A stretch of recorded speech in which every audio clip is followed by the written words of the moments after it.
Good morning. So,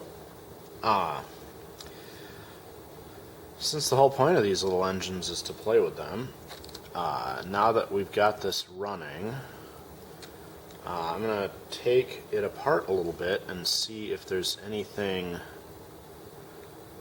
to make it run a little more slowly and more consistent. So, I guess the first thing I'm going to do is, for my own curiosity, I'm going to take the head off here. So let me pull the spark plug and set that aside.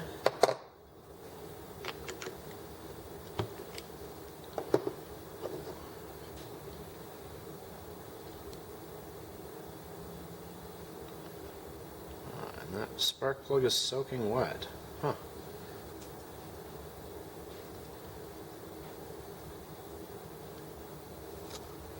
Must be a lot of oil in that cylinder now. Alright. I need pick a good spot to set all this. And then that is a 2mm cap on these head bolts. Looks like there's only 4 of them on this engine.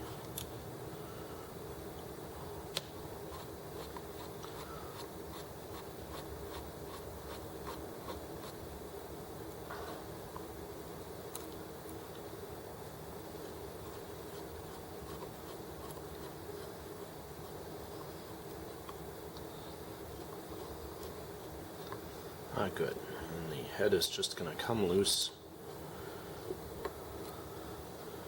which is nice.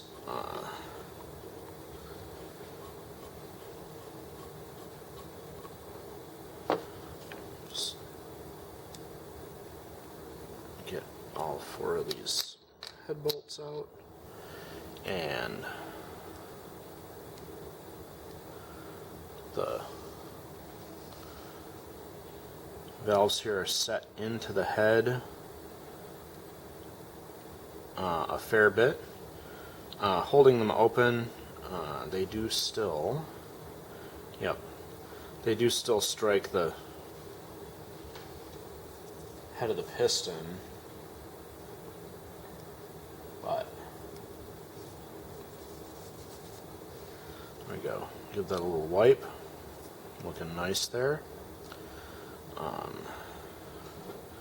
So this is what I was talking about for the valve here. The valve is very stiff when it's closed, and it takes a half turn before it starts to be loose again. So I don't know.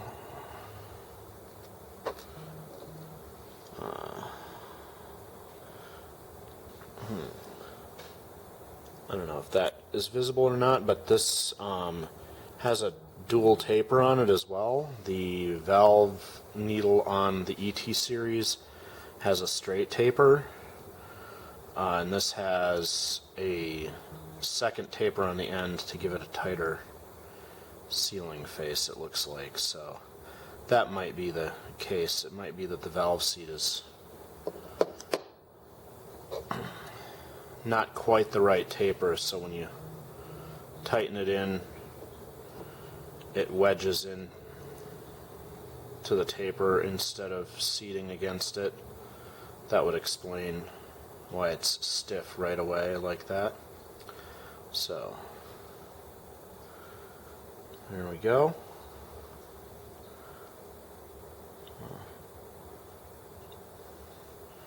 Alright. And I've watched Thomas PC Guru's videos on this engine, and he commented about the O-ring for a head gasket. You can see that here. So pardon me.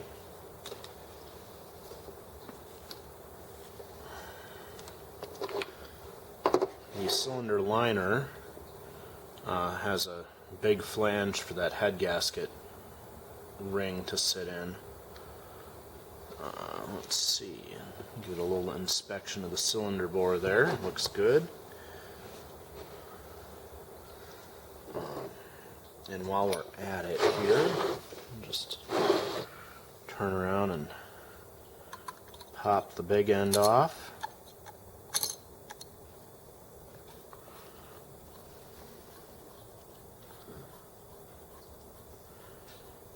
And again, I did mark the top of the big end with the top of the connecting rod so that this will get matched properly, because this is cast and machined, so there's definitely a right way around for the bearing cap here, which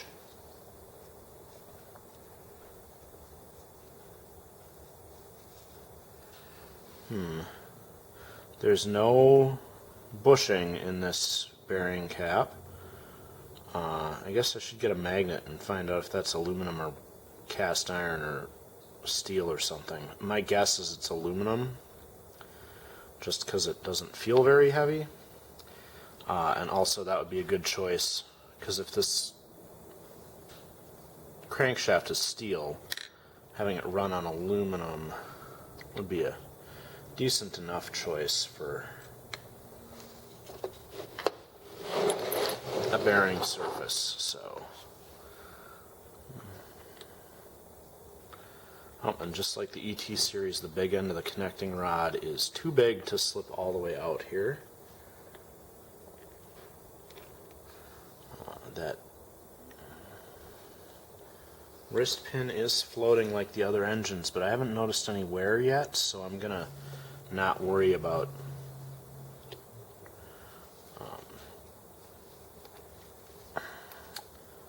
getting it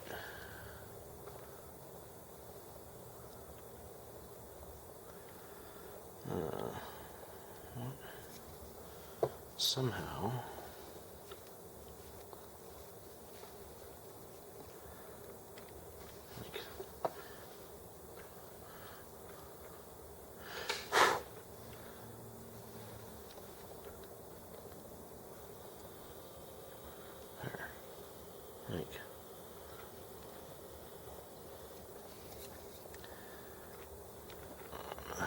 And this O-ring is massive compared to the rings on the ET series. There we go. Now, alright, well, I pulled that out and gave it a little inspection. I'm not going to push the cylinder liner out because I don't need to see it that bad, and I don't want to break the seal on the hopper, because there's the O-rings on the outside of the cylinder liner that keep the hopper from leaking water. So push that back.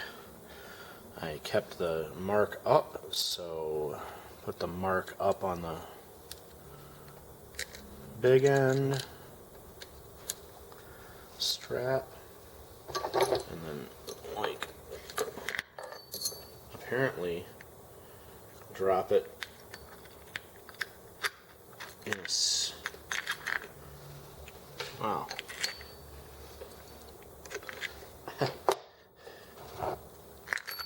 There.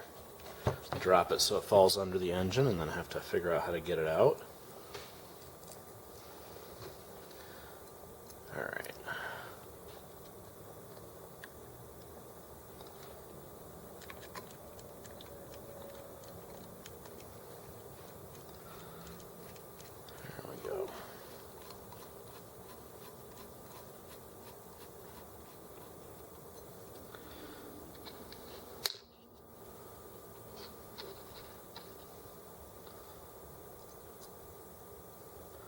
To grab a magnet and see if the connecting rod is magnetic or not. That'll answer whether it's cast iron or steel versus aluminum, but I don't think I have a magnet handy. So, snug that up.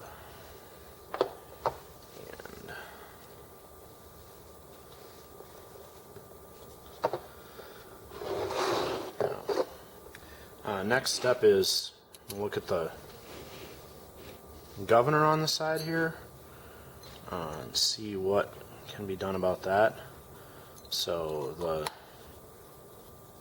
way that this clamp for the flywheel works is there's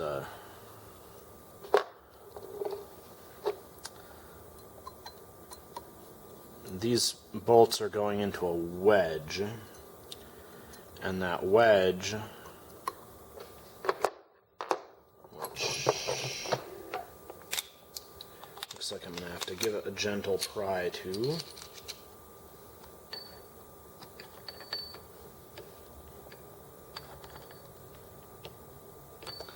Oh, that screwdriver is too wide.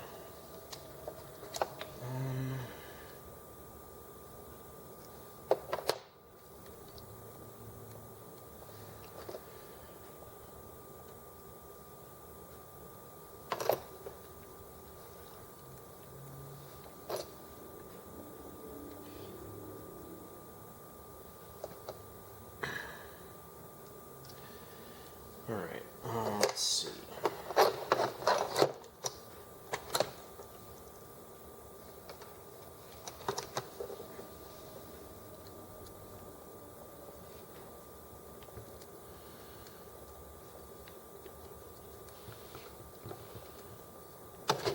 There we go. There, gentle prying. There. So,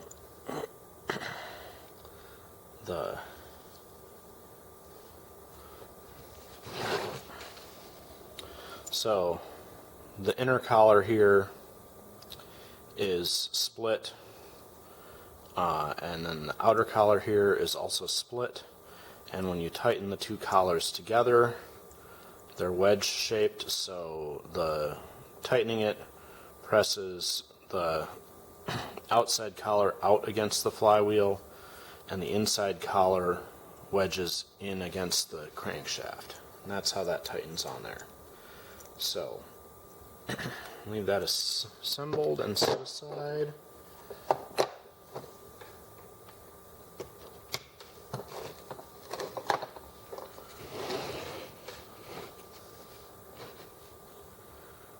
Alright.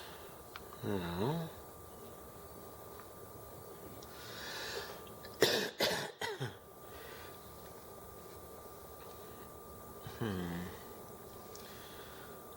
let's see.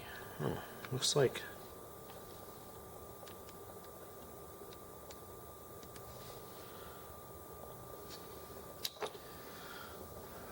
this is a spring under this arm, barely visible behind this bolt, and I think, gonna take these 4 bolts out and see if this whole arm and spring stay together when this plate comes off.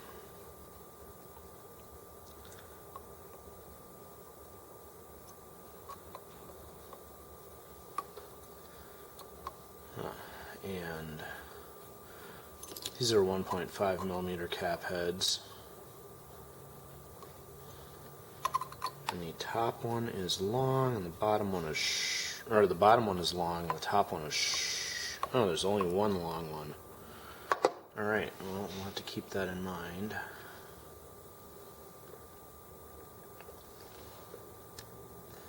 Oh, all right. I thought maybe this was connected to that pin, but it is not. So we're gonna just put those screws back in and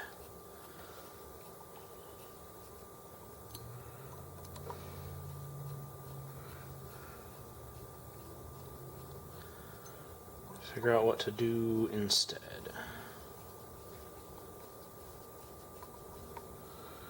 Alright.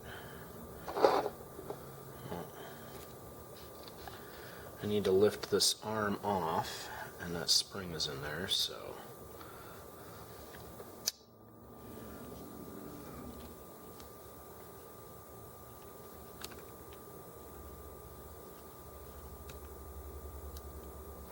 okay. so the spring lives inside this arm. Got it.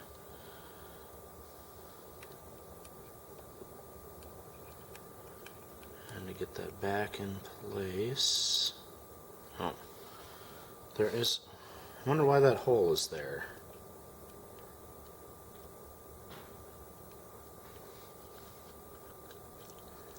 I'll practice doing this real quick.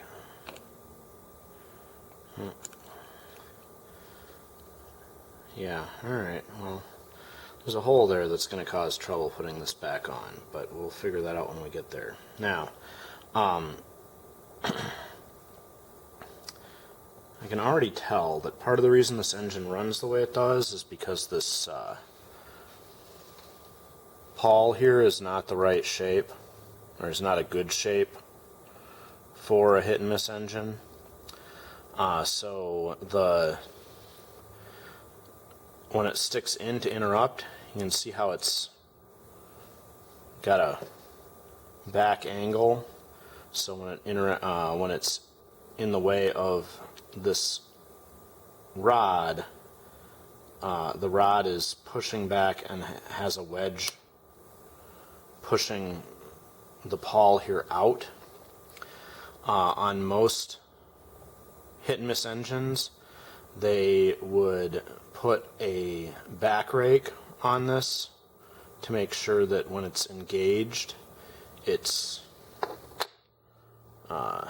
so this is the flat from the push rod, and that pawl, they'd put a back rake in it, so when it pushes, it's pushing in against there and getting a more getting a firmer latch, whereas this has got a wedge out, so the pressure, it can pop out of the latching position. So I might try to change that profile and see if that helps it run a little bit better. And then, let's see, these governor weights are pretty simple.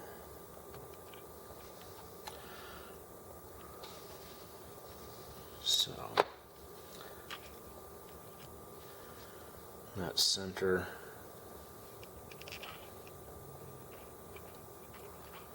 pretty loose there. There's no... Alright, so cool.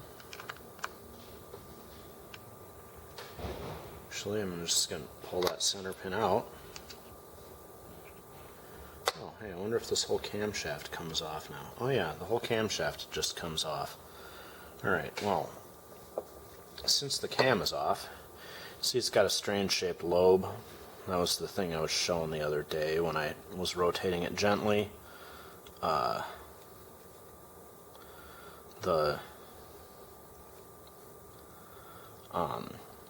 So the first step of the lobe here pushes the push rod far enough forward to hit the ignition switch and get a spark.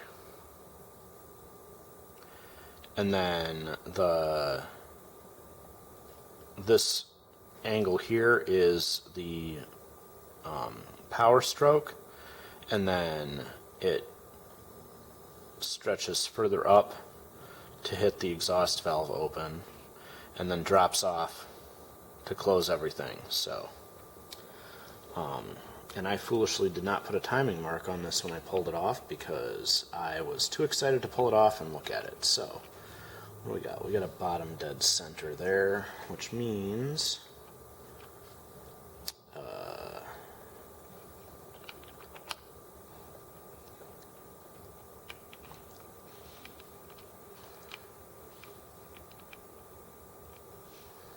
there.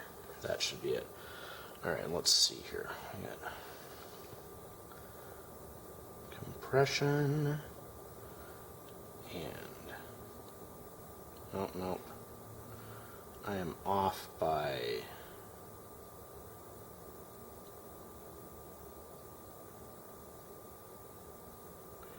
90 degrees here. All right.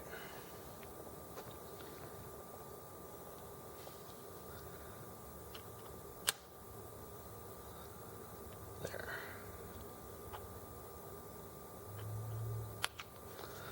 Okay. Compression, ignition. Oh.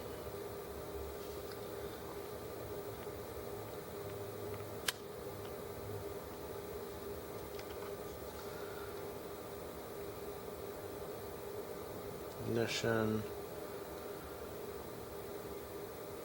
There's the bottom.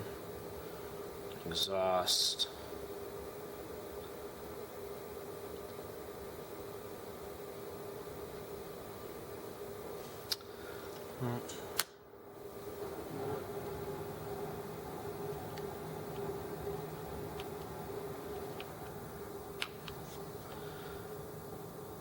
There.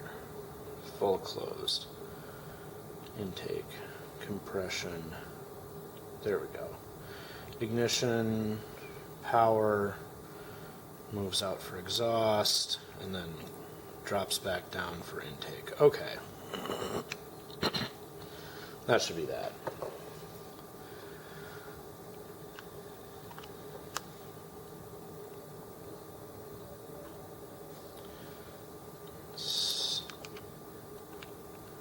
Stick the weights in.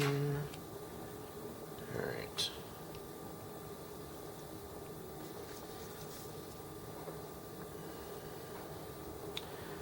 All right.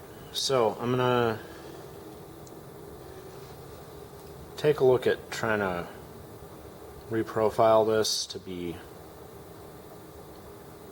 the rake that I want to have on it. Not sure how I will do that, but because I don't want to remove too much material, I might try putting. Let's see here.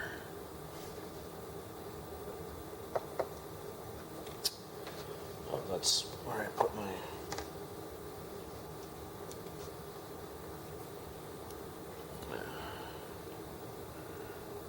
There. Tiny screwdriver bit to try and hold the spring away from the hole.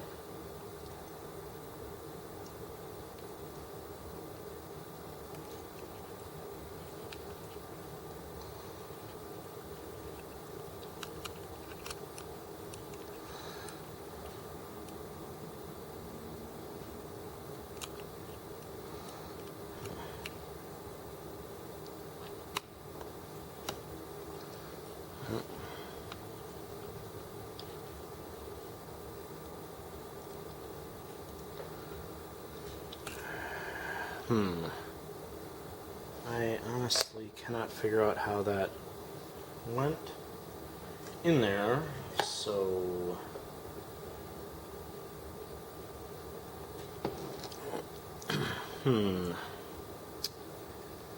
let's see. Let's try this.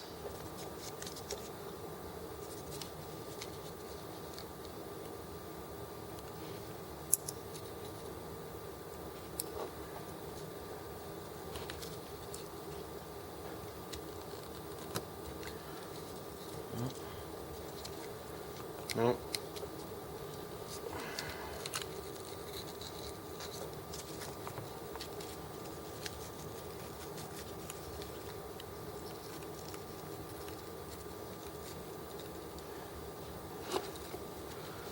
Okay. I think I have a plan.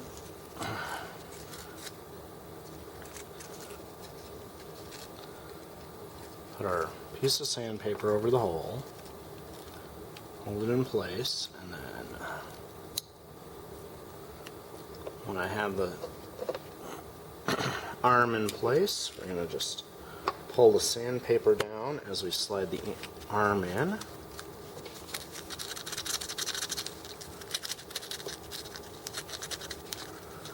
Nope, now the sandpaper has too much grip on the spring and it's going to pop it out of there. There, let me get the smooth back of the sandpaper.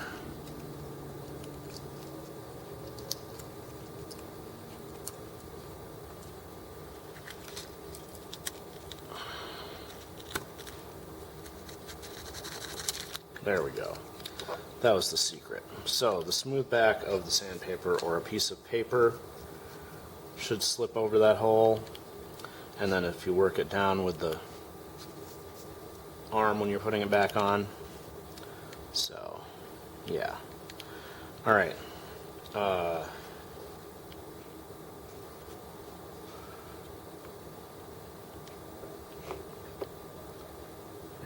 Alright, so looking at that, oh, I do have a lot of room.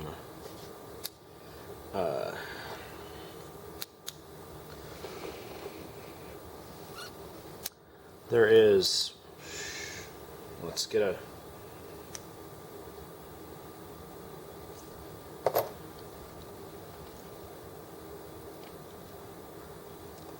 small hex key and check it here.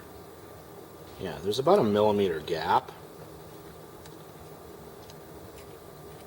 between that detent and the pushrod on the side of the engine. So I have some space. I can probably put a correctly shaped shoe over the tip of this and fasten it on there somehow, and that'll still not cause an issue. So we'll look at that and see if I can do something about changing the profile of the two parts here that interact, because I think that's gonna be the ticket to improving the governor on this engine. Because right now, when it ends up, that pawl comes in and is at an angle like this and the rod's pushing against it, it takes a lot more pressure to hold that in, and that can be popped out really quickly. So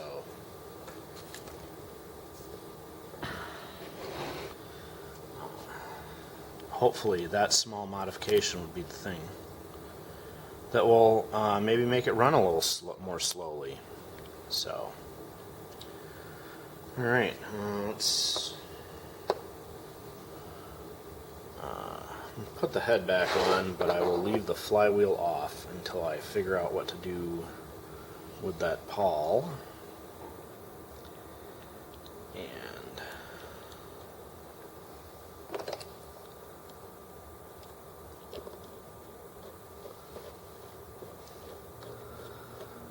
this is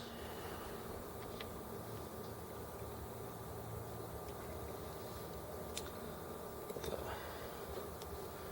4-bolt head. So also, as you can see, because it's an O-ring for the head gasket on